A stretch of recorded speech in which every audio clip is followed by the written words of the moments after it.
Josephine is in year 9 now, and it was when she was in year 6, and she was struggling with reading and maths and writing, her spelling, and I was visiting with them, and I asked her how she was going at school, and she said that she wasn't doing very well, that she was really struggling with all of those things, the writing, the maths and the reading.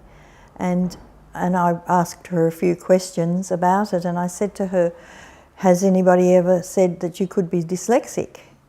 And she said, no, what's that?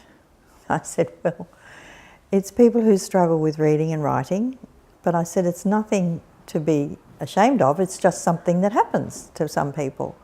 And so straight away she wanted to make some inquiries about it and wanted me to ring her mother and talk to her about it. So we waited until her mother came home, and then her mother did some research, and she discovered that of the 10 things that denote dyslexia, Josephine had them all. And so she decided then that was what she was going to do. She was going to do some research on this and go ahead and action it. So she did that. It took her a few months, and she did all her research, and she came across Barbara on the internet, and she read up about Barbara and what Barbara was doing, and she decided that Barbara was the one that she was going to bring her to.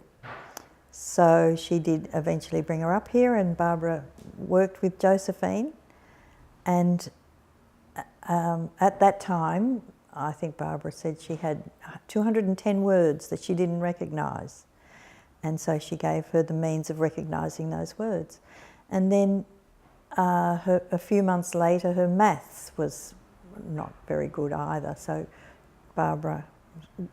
Josephine went to Barbara's maths course. And since then, she's now in year 9, and she has got into the advanced maths class. So she's doing really, really well with her maths. Her English, she keeps getting, if it's 25 out of 25, she gets 25. She's just doing amazingly well at school, so well. There's 150 children in her classes, her year 9, and she's number 37 in the maths, so that's a really good step up for her when she couldn't do maths. And she also has just gained so much confidence. She started a little business where she's making cakes to order. So she creates these amazing cakes for people's birthdays, and she's got a little selection on photographs, and she's just so creative. And she made, as she says, I'm not that good at spelling and writing, she said, but I know I'm very creative, and that's the talent that she's working with.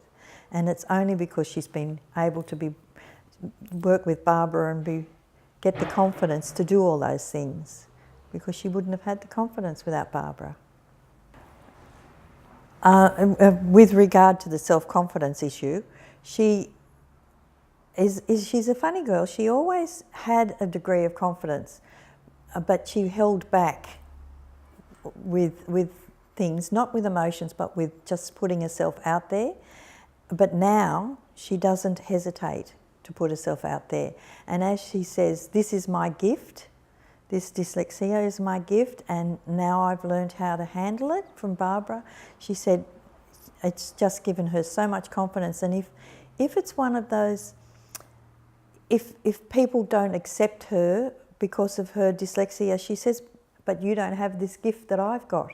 And that's how she uses it as a booster for her self-confidence. And to take the stigma away from having something, that's how she looks at it. And that's how the family's looked at it, and her mother especially has been wonderful in that area.